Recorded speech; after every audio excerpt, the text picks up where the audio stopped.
नमस्कार আমি অ্যাস্ট্রো সেদীপ। কর্মফলদাতা এবং ন্যায়ের দেবতা শনিদেব 29শে মার্চ রাশি পরিবর্তনের মাধ্যম দিয়ে একটা বড় পরিবর্তন কিন্তু এসেছে শনিদেবকে কেন্দ্র করে।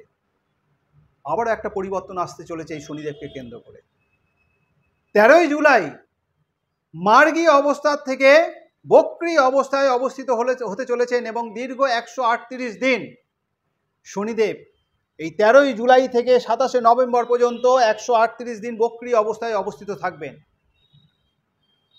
বক্রী অবস্থায় অবস্থিত থাকার ফলে মেষ রাশির জাতক জাতিকার উপর কী প্রভাব পড়বে, কী পরিবর্তন আসবে, সেই সমস্ত বিষয় নিয়ে আলোচনা করব। কোন কোন ক্ষেত্রে সফলতা, কোন কোন ক্ষেত্রে সচেতনতার মধ্যে দিয়ে চলতে হবে। বর্তমান সময় মেষ রাশির উপর শনির 7.5 প্রথম চরণ চলছে, অর্থাৎ মেষ রাশির জাতক জাতিকারা 7.5 প্রথম অধ্যায়ের মধ্য দিয়ে চলছেন। সেটা যেমন একটা দিক, তেমনই অ্যাডিশনাল হিসেবে 13ই জুলাই থেকে 27শে নভেম্বর পর্যন্ত শনিদেব যখনই বক্রী হবেন, তাহলে একদিকে যেমন 7.5, অন্যদিকে বক্রীর অবস্থানের ফলে মেষ রাশির ওপর কী প্রভাব পড়বে, কী পরিবর্তন আসবে, সেই সমস্ত বিষয় নিয়েই আলোচনা করব। গ্রহরা বক্রী হয় কেন? সমস্ত গ্রহই রবিকে তাদের নিজস্ব কক্ষপথে নিজস্ব গতিবেগে প্রদক্ষিণ করে থাকে। যখনই একটা গ্রহ ডিগ্রিগতভাবে রবির থেকে বেশ কিছুটা দূর চলে যাবে, অর্থাৎ তার যে ডিগ্রিগত দূরত্ব যখনই বৃদ্ধি পাবে, সেই ডিগ্রিগত দূরত্বের কারণে কিন্তু গ্রহরা বক্রী অবস্থায় অবস্থিত হয় এবং বেশ কিছুদিন বক্রী অবস্থায় থাকার ফলে সেই গ্রহ যে উল্টো দিকে ঘুরতে শুরু করবে তা কিন্তু কখনোই নয়। সে যেভাবে তার প্রদক্ষিণ করছিল রবিকে কেন্দ্র করে, সেই প্রদক্ষিণ সেইভাবেই করবে, কিন্তু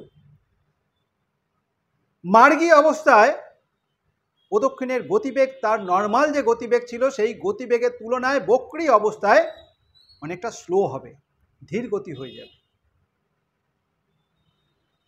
এই বক্রী হওয়ার ফলে মেষ রাশি জাতক জাতিকার ওপর কী প্রভাব পড়তে চলেছে? প্রথমত শনি কিন্তু সবচেয়ে ধীরগতি সম্পন্ন গ্রহ, তার সাথে যখনই বক্রী হবে তার গতি কিন্তু আরও ধীর হবে, আরও স্লো হবে।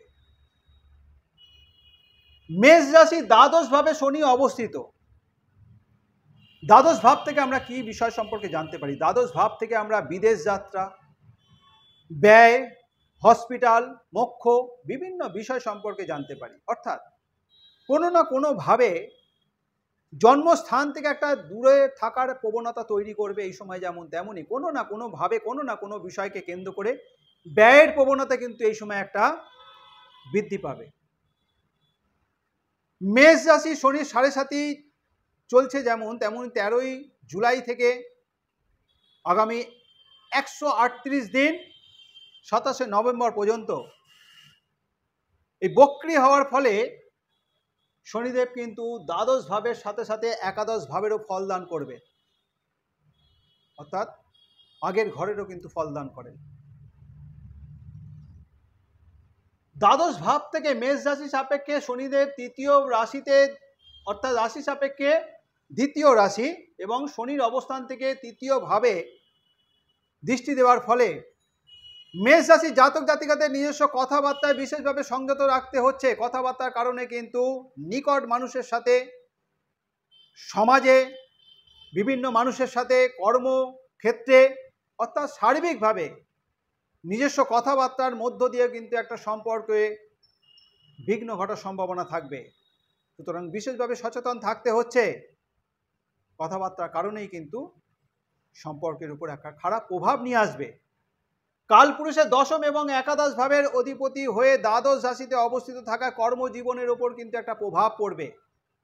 কর্মক্ষেত্রে একটা পরিবর্তন আসবে এই সময়। কর্ম নিয়ে নিজের মধ্যে একটা পরিবর্তন লক্ষ্য করা যাবে। কর্মক্ষেত্রে পরিবর্তন আর নিজের মধ্যে একটা পরিবর্তনের কিন্তু একটা ডিফারেন্স আছে। কর্ম সংক্রান্ত বিষয়কে কেন্দ্র করে একটা নিজস্ব চিন্তা ভাবনার একটা পরিবর্তন আসবে। কর্মক্ষেত্রে এই সময় ট্রান্সফার হওয়ার কিন্তু সম্ভাবনা তৈরি হতে চলেছে। সুতরাং কোনো না কোনোভাবে এই সময় একটা পরিবর্তন আসবে, সেটা ছোট ছোট ভাবে হতে পারে, ছোট ভাবে হতে পারে, বড় ধরনের কোনো রকম পরিবর্তন আসার কিন্তু একটা সম্ভাবনা থাকছে। সুতরাং কর্মের ওপর একটা, কর্মজীবনের ওপর কিন্তু একটা প্রভাব আসতে চলেছে। শনির দৃষ্টি ষষ্ঠভাবে পড়ার ফলে এই সময় শত্রুর থেকে একটু সচেতন যেমন থাকতে হবে, শরীর স্বাস্থ্য বিষয়কে কেন্দ্র করেও কিন্তু একটু সচেতন থাকতে হবে।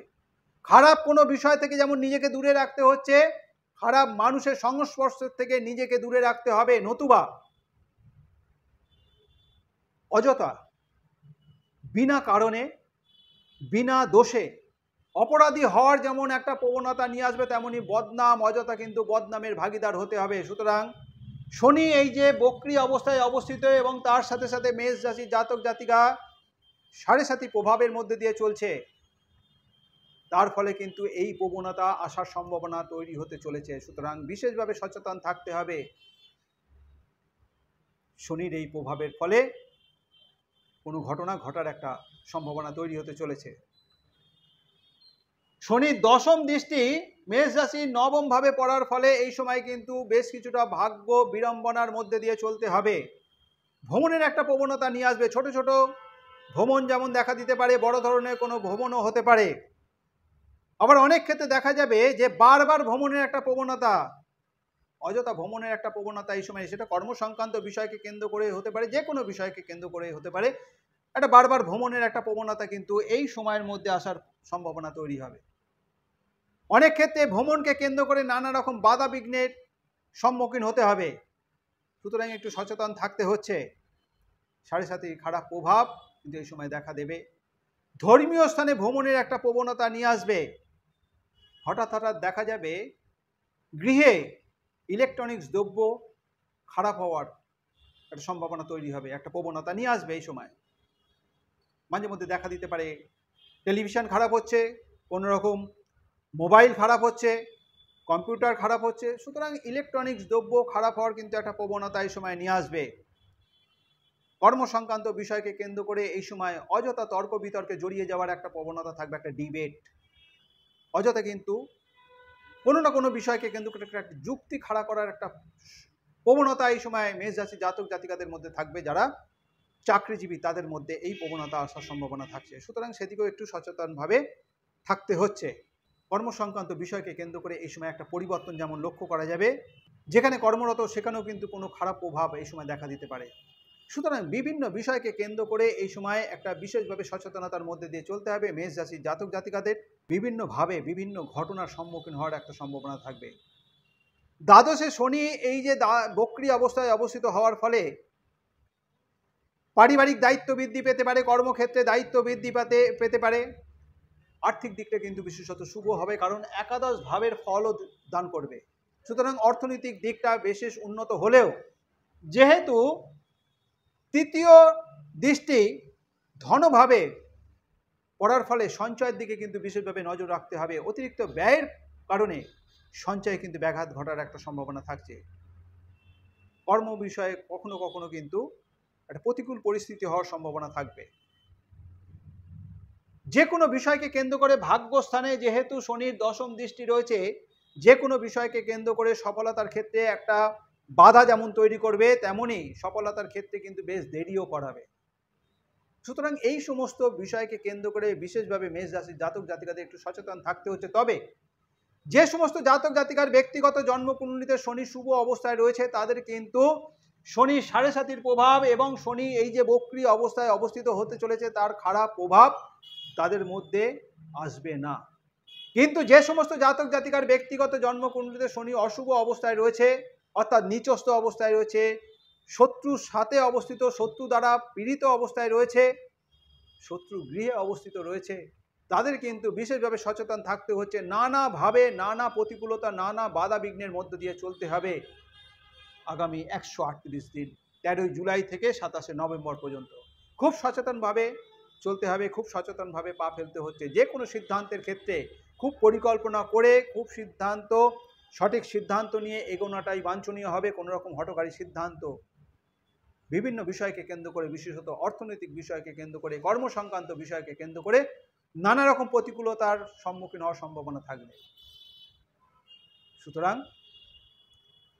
এই যে শনি বক্রী অবস্থায় অবস্থিত হতে চলেছে 13ই জুলাই থেকে 27শে নভেম্বর পর্যন্ত 138 দিন মেষ রাশি জাতক জাতিকার উপর কী প্রভাব পড়বে, কী পরিবর্তন আসবে, কোন কোন ক্ষেত্রে সফলতা, কোন কোন ক্ষেত্রে সচেতনতার মধ্যে দিয়ে চলতে হবে, এই আলোচনার মাধ্যম দিয়ে বোঝানোর চেষ্টা করলাম। এই আলোচনা যদি আপনার কাছে গ্রহণযোগ্য মনে হয়, যদি ভালো লেগে থাকে, অবশ্যই লাইক এবং শেয়ার আশা করব। যারা এখনও পর্যন্ত আমার এই চ্যানেলটিকে সাবস্ক্রাইব করেননি, আমার পরবর্তী ভিডিও, পরবর্তী আলোচনাগুলোর লিঙ্ক পেতে অবশ্যই চ্যানেলটিকে সাবস্ক্রাইব করে নেবেন। আজ এই পর্যন্তই। ভালো থাকবেন, সুস্থ থাকবেন, ধন্যবাদ।